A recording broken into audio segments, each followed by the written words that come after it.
vamos lá? Cara, esse daqui vai ser um dos vídeos mais interessantes aqui, mais importantes para sua construção como investidor da história desse canal. Então se liga aqui que a gente vai evoluir para outro nível agora. A gente acaba falando aqui muito sobre algumas empresas que estão num bom momento, muito sobre algumas empresas que todo investidor deveria ter em carteira e tudo. Aqui a gente vai fazer exatamente o oposto, para você crescer ali em nível de amadurecimento como investidor. Por quê? Porque nem sempre você vai ganhar ali colocando ações na sua carteira. Muitas vezes é melhor deixar do jeito que ela está e muitas vezes é melhor você tirar. Lembrando que esse vídeo aqui não é uma recomendação nem de compra nem de venda. Você não deve tomar decisões ali de investimento com base no videozinho que você assistiu no YouTube. Se você tomar decisões somente desse jeito, você vai acabar ali cometendo enganos terríveis, vai ficar com a carteira parecendo um Frankenstein, que uma hora você ouve a opinião de um, outra hora você ouve a opinião do outro. Tenta ouvir isso aqui como uma forma de aprendizado, tenta aprender a fazer isso aqui. Tenta ver o que eu fiz aqui, que decisões que eu tomei, sobre o que informação que eu fui atrás, para você aprender a fazer. O meu objetivo com esse vídeo aqui, é sair um pouco daquele fla-flu, né? Parece ali que a gente está sempre falando sobre futebol, as pessoas torcem pelas empresas. O que eu quero aqui é mostrar que mesmo empresa que está na minha carteira às vezes, eu sei por que ela não deveria estar ali, eu sei quais são os riscos envolvidos nessa operação. E nem sempre essa ação então faria parte de uma estratégia qualquer. Ela vai fazer parte da minha estratégia, eu vou explicar por que eu tenho aqui uma ação que eu não deveria ter, por exemplo. E aí você vai entender e vai começar a refletir sobre isso no caso das suas ações. Uma história que eu gosto muito de contar antes de falar sobre isso aqui, sobre empresas que não deveriam estar na sua carteira, é ali a história do Michelangelo, né? Essa é uma história ali apócrifa, ninguém sabe se isso é verdade ou não, mas dizem que Michelangelo, quando ele terminou de construir ali Davi, né? Ele fez a estátua ali de Davi, ele fez Davi em mármore. E aí o Papa perguntou para ele, depois de olhar aquela obra que é maravilhosa, se você não viu, vou deixar aqui para você. Então o Papa, enquanto ele olhava para aquilo ali, ele falou, cara, como é que você fez isso, né? Porque tem textura de pele ali, realmente tem textura de pele humana em mármore, que é uma pedra. E aí o Michelangelo respondeu para ele de maneira muito simplória e genial. Foi simples fazer isso aqui, eu simplesmente tirei da estátua tudo aquilo que não era Davi. Então ele não precisou acrescentar nada, ele não colocou pedra nova, né? Ele removeu daquela pedra ali tudo que não era Davi. E muitas vezes da sua carteira, para ela se tornar uma carteira sólida, você não tem que acrescentar coisas. As pessoas sempre falam aqui, no YouTube, em qualquer outro lugar, sobre acrescentar. O que a gente precisa acrescentar na carteira? É ouro, criptomoedas, o quê? E às vezes a gente precisa, não é acrescentar, a gente precisa parar de pôr, né? Ou retirar.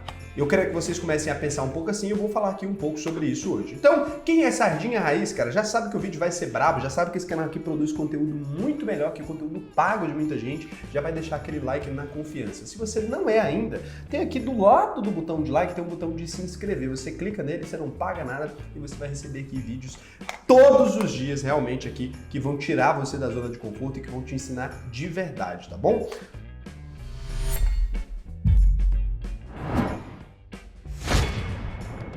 Então aqui a primeira ação que a gente vai falar aqui é uma ação que faz parte da minha carteira, para vocês entenderem que eu de fato estou sendo isento com relação a isso aqui. Eu estou pensando inclusive em ações que eu não deveria ter na minha carteira às vezes, e eu possuo. E aí eu vou explicar a parte racional do porquê que eu tenho essa ação na minha carteira, mesmo que ela não seja uma ação muito boa às vezes. Eu vou explicar aqui.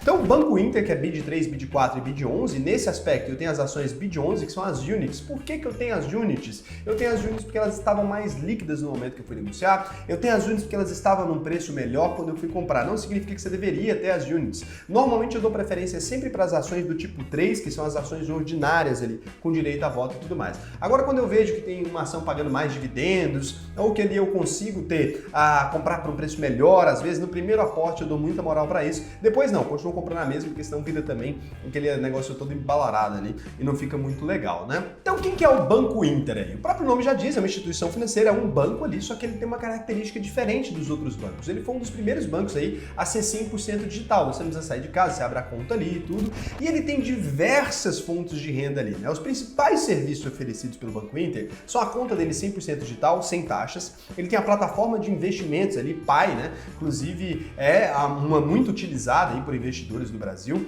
Ele tem também o crédito imobiliário ali, ou seja, oferece dinheiro. Ele foi um banco fundado ali pela mesma família que fundou a MRV, né? A família Menin ali. Então é uma coisa que muita gente não sabe e é uma informação importante aqui. Ele tem também também um cartão de crédito que ele oferece com limites para estudante ali, uma coisa muito nesse sentido. Ele não tem ali aquele perfil de alta renda de cliente, pouca gente alta renda usa Banco Inter. Se você usa, você é uma exceção, saiba disso. E ele tem também ali um braço de seguros. Para além desse lado mais banco tradicional dele, ele tem ainda recarga de celular, câmbio, sistema de cashback, gift, consórcio, marketplace, chip de celular e entre outros. E aqui é o primeiro ponto que acende uma luz vermelha na nossa cabeça. Por que que o Banco Inter, além de ser um banco, né, ele tem ali tantas tentativas de rentabilizar de outra forma? Cartão presente, sistema de cashback, parece um Frankenstein, né? Vai montando ali uma coisa toda. Então ele tem muita coisa, é uma plataforma de investimentos que é muito boa e a corretora grátis também. Por que que ele se desespera tanto ali em conseguir criar mais fontes de renda? Porque a grande verdade é que por mais que o Banco Inter apresente um crescente número de clientes ali, esses clientes não estão gerando lucro. Ele atraiu muitos clientes que não são lucrativos. Essa é a grande realidade ali. É um cliente de perfil de consumo baixo que está tentando economizar, inclusive na taxa de serviço. Você imagina para um cliente que tem que economizar ali R$10 ou R$15 de manutenção da conta, ou R$30 de manutenção da conta, ele não é uma pessoa que está ali no perfil de alta renda. Pode até ser que tenha um cara ali que está mais preocupado com isso, mas no geral eles atraíram principalmente um público de baixa renda. E aí o que aconteceu? Por mais que o Banco Inter tenha crescido, ele não conseguiu uma forma muito eficaz ainda, e quem falar que conseguiu está mentindo, porque o banco não registra um lucro grande,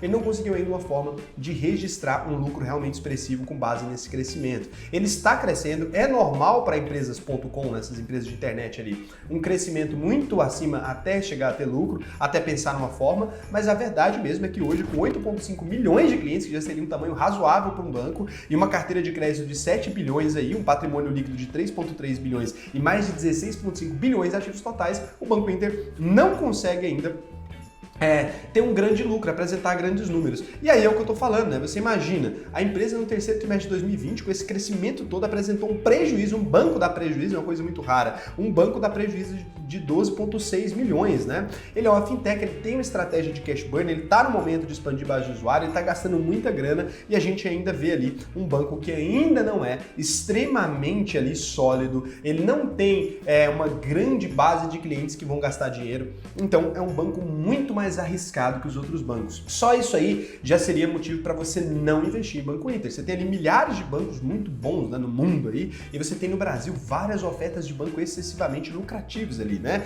E você vai investir justamente naquele banco que não tem ali uma rentabilidade, que não conseguiu ainda achar uma forma de gerar valor para sua base de clientes, parece uma coisa extremamente estúpida. E se você olhar numa carteira de alguém que tem um monte de empresa, talvez nesse mesmo estágio, fosse uma ideia péssima. Por que que na minha carteira faz sentido aqui Banco Inter? Por que que eu decidi ter Banco Inter na minha carteira, mesmo sabendo que é uma empresa extremamente arriscada, que eu posso perder todo o dinheiro do meu investimento, que tudo isso pode acontecer? Eu tenho costume, eu trabalho no setor de tecnologia há muito tempo, eu olho para essas empresas, eu sei que um ponteirinho que ela mudar ali, ela pode começar a ser lucrativa. E aí, se eu perder, né, eu coloquei ali menos de 0,1% do meu patrimônio nisso aqui. Então eu botei ali, X mil reais, que para algumas pessoas pode ser um valor mais alto, mas para mim não significa muita coisa, honestamente. E aí, se esse valor der certo, por exemplo, ele multiplica por muitas vezes, que foi o que já aconteceu, né? Então eu deixei aí uma imagem só para vocês terem uma ideia, né? Mas para vocês terem uma ideia, depois que eu transformei BID 4 em BID 11, e que assim, nem foi o preço médio realmente que eu tive em Banco Inter, depois de transformar BID 4 em BID 11 aqui, eu já tive uma rentabilidade enorme, né? Meu PM tá falando que é R$ 41,53, na verdade é abaixo disso, porque eu tinha comprado ainda, quando era Banco Inter ali, eu tinha comprado as ações PM, né? E eu transformei nas ações Units e hoje em dia está R$ 153. Então assim, eu tenho uma rentabilidade em Banco Inter absurda, né? Então exatamente o que eu queria, uma exposição convexa a risco. Se eu perder, eu perco muito pouco, se eu ganhar, eu posso ganhar muito, mas é uma empresa extremamente arriscada e que acabou se tornando aí, por crescer na nossa carteira, a gente colocou menos de 1% do dinheiro que a gente tinha investido e ela acabou se transformando em uma posição que hoje controla 8% da carteira. E se amanhã eu perder tudo, não fez diferença nenhuma para mim, porque eu investi sabendo dos riscos que eu estava correndo aqui. Então tem um grande diferencial de você entender o que essa empresa faz na sua carteira. Na minha carteira aqui, ela é aquela exposição que pode me dar um grande retorno e que se não der nada, não muda nada para mim, entendeu? Então foi isso que eu pensei na hora de colocar aqui uma exposição em Banco Inter. A segunda empresa que eu vou falar aqui, eu não tenho em carteira, mas antes de mais nada, cara, se você tá aqui no meio do vídeo, dá uma pausada rápida aqui e vai lá no meu Instagram, @oraulsena, e me segue lá. Cara, a gente tá crescendo aí quase 15 mil seguidores só esse mês. E lógico, o conteúdo tá muito foda, é um conteúdo mais rápido, você consome ali no dia a dia, é muito legal, então vale muito a pena você ir. E cara, não sei, não uso o Instagram, porra, já clica aqui no Telegram, aqui embaixo, nosso grupo no Telegram também tem essa comunicação mais fácil ali. É importante você seguir os dois, cara. Você que é chato, você para o vídeo para seguir, sei lá o quê, mas isso pode fazer toda a diferença para você, porque às vezes eu dou um conteúdo lá que eu não dei aqui, então você não fica por fora, né? E também tem conteúdo todos os dias, igual aqui. Então a gente vai falar aqui de Oi BR, Oi BR3, Oi BR4. E aí o que é, né? A Oi é uma empresa ali de telecomunicações, é considerada a maior operadora de telefonia fixa do Brasil, uma grandes merdas, né? Porque isso hoje não é mais muita coisa, e a quarta em telefonia móvel. Só para deixar claro aqui para vocês, eu até gosto do serviço da Oi, não acho que seja ruim, tanto é que eu sou cliente da Oi na minha operadora de celular ali. Em relação à América do Sul, a Oi se destaca aí por ser a maior empresa do ramo de telecomunicações, né? Ela está em mais de 5 mil municípios brasileiros, ela tem mais de 57 milhões de clientes no país. Em termos de estrutura ali, né, para vocês entenderem a estrutura física desse grande conglomerado que é a Oi, ela tem 657 torres em telefonia, 5 data centers, 35 milhões de clientes no segmento de mobilidade pessoal, 27,3 milhões pré-pagos, 7,7 milhões no pós-pago, 6,7 milhões de usuários no segmento empresarial, mais de 6 mil telefones de uso público, né? Ainda tem alguns orelhões hoje em dia. Se você considerar as linhas de negócio ali da Oi, você vai se esbarrar com um monte de coisa. Serviço de telefonia fixa, até hoje ainda existe, né? Uma cobrança por esse tipo de serviço. Serviço de telefonia móvel, pré-pago, pós-pago, você sabe aí. Serviço de transmissão de dados, então ela tem aqui uma presença muito grande na banda larga e na fibra ótica. E ela teve também um serviçozinho de TV por assinatura, que é o padrão aí das empresas de telecomunicação hoje em dia, né? Do nada ali elas começaram a desenvolver programa de assinatura e nunca mais pararam. E aí, por que aqui que eu falo que a Oi não é uma empresa que deveria fazer parte de muitas carteiras, talvez da maioria, cara? Porque a Oi é uma empresa extremamente complicada e num caso avançado ali de recuperação judicial. Ela tem feito alguns desdobramentos para tentar corrigir esse problema, ela tem se livrado de parte do patrimônio líquido dela para segurar a dívida, mas hoje a dívida bruta da empresa soma 27 bilhões. Nos últimos 12 meses a empresa apresentou aí um prejuízo de 14 bilhões de reais. Então assim, é uma empresa numa situação completamente endividada, onde a receita dela não faz grande diferença no tamanho da dívida. A dívida da Oi aí, a dívida que a Oi provoca anualmente ali seria suficiente para comprar várias empresas, né? Então é uma empresa muito complicada. Eu acho até que ela consegue sair da recuperação judicial, mas ela vai ser outra empresa com patrimônio bem menor. E aí, assim, já seria uma coisa diferente do que é hoje. Então, das empresas que entram em recuperação judicial no Brasil, eu não estou aqui falando que a Oi vai falir, tomara que não vá à falência, mas menos de 1% delas conseguem se recuperar completamente ali. São pouquíssimas empresas. Eu deixei até dado desse estudo aqui, porque toda vez que eu falo, as pessoas se surpreendem e tentam falar, não é assim, isso é um caso. Mas assim, a Oi vai seguir uma reestruturação, ela vai vender ali a fibra dela, ela vai recuperar, ela vai voltar aos tempos. E assim, como é que você pode pegar uma empresa que tem um prejuízo bilionário ali, vender os ativos dela, óbvio, você vai diminuir também parte do prejuízo que ela está gerando de vender esses ativos, e a Oi vai fazer o quê, né? Ela está vendendo ali a maior parte das coisas que ela tem para tentar ficar com uma dessas linhas da operação, e aí você tem ali um risco de que isso pode dar certo se ela conseguir fazer esse turnaround ali. Agora, com tanta empresa na Bolsa de Valores, você vai escolher uma empresa do setor de telefonia, que já é um setor ultra complicado, é um setor excessivamente regulamentado, é um setor que quando tá bom já não é tão lucrativo e quando tá ruim piora muito. Então assim, você vai escolher uma empresa dessa e ainda a pior empresa, na pior situação da Bolsa Brasileira, acreditando numa possibilidade de virada ali. Eu acho que isso é muito mais uma pessoa que tá com uma mentalidade de especulação, de querer investir no negócio ali e ver crescer um pouquinho a ação e vender, do que realmente o investimento. E aí, para mim, não faz tanto sentido na minha carteira e pode fazer sentido na estratégia de um monte de gente que pegou ali uma parcelinha da carteira e falou, cara, vou botar aqui porque se quebrar eu ganho, eu não perco muita coisa e se der certo eu ganho muito. Mas muita gente tem fé, né, de que isso vai se resolver de alguma maneira, como se a torcida dessas pessoas fizesse a diferença. E aí eu acho que quando vira esse tipo de paixão, já não é mais sobre dinheiro que a gente está conversando, a gente está conversando sobre alguma outra coisa que para mim não faz sentido. Eu entro na bolsa para tentar não perder dinheiro. Meu segundo objetivo é ganhar, mas meu primeiro objetivo é sempre não perder, né? E aí eu entro em empresa ali quando eu vejo que ela realmente faz sentido. E para mim, eu não queria ter uma tela nem saudável. Então, nesse ponto, é uma opinião muito pessoal. Eu não queria ter uma tela nem saudável, eu não queria. Então, imagina uma tela dessa. E se eu fosse ter uma empresa de telefonia, cara, ia para os Estados Unidos, eles têm algumas empresas de telefonia já em outro nível de mercado, já no nível de mercado mais maduro. Por quê? Porque as teles perderam muito da fonte de renda delas. É só você ver hoje em dia, cara, quem usa, né? Pacote de celular, cara. A gente faz tudo pro WhatsApp, eles estão dando de graça esses pacotes. Daqui a pouco deve vir empresa só com chip de internet, isso deve acontecer. Essa coisa de TV a cabo, uma linha completamente falida já de negócio. Então, assim, a gente tem muito hoje banda larga, a gente tem muito fibra ótica, a gente fala muito da fibra da Oi, que pode ser muito legal, mas é basicamente isso. E a gente tem hoje várias concorrentes para esse sistema de fibra dela, apesar dela ter essa capacidade aí de ser uma das maiores na fibra, ela vai ter que vender parte disso, né? Inclusive, estava vendo se o BTG vai comprar agora e tal. Eu não sei, eu comprar massa falida de empresa que está entregando ali os pontos de várias coisas para tentar ver uma viradinha ali, eu acho assim, as chances são boas, mas para mim não faz muito sentido porque eu não teria nem uma tela nem saudável. Estou falando, se fosse ter uma empresa de internet ou empresa de banda larga, uma coisa, empresa de serviço de tecnologia, não seria no Brasil, tá? Então é isso, nesse serviço, nessa área específica, só para deixar claro. Mas não tenho nada contra você ter também na sua carteira, apesar de que eu vou continuar fazendo piada. E aí aqui tem uma empresa muito ruim e que eu tenho na minha carteira. Então aqui é uma empresa que eu tenho, que é a Peman 3, né? É a Paranapanema. A Paranapanema é uma empresa ali do ramo de siderurgia, ela trabalha principalmente com desenvolvimento de cobre ali. Então a Paranapanema é uma empresa do ramo de cobre, ela conta atualmente com os 4 processos inteiros ali do cobre, né? Então ela faz a extração, ela faz a fundição, ela faz a distribuição, ela faz o refino, né? No quesito de estrutura ali, a Paranapanema tem 3 unidades industriais enormes, 3 centros de distribuição, mais de 2.000 colaboradores, é responsável por 94% da produção de cobre do Brasil inteiro, tá?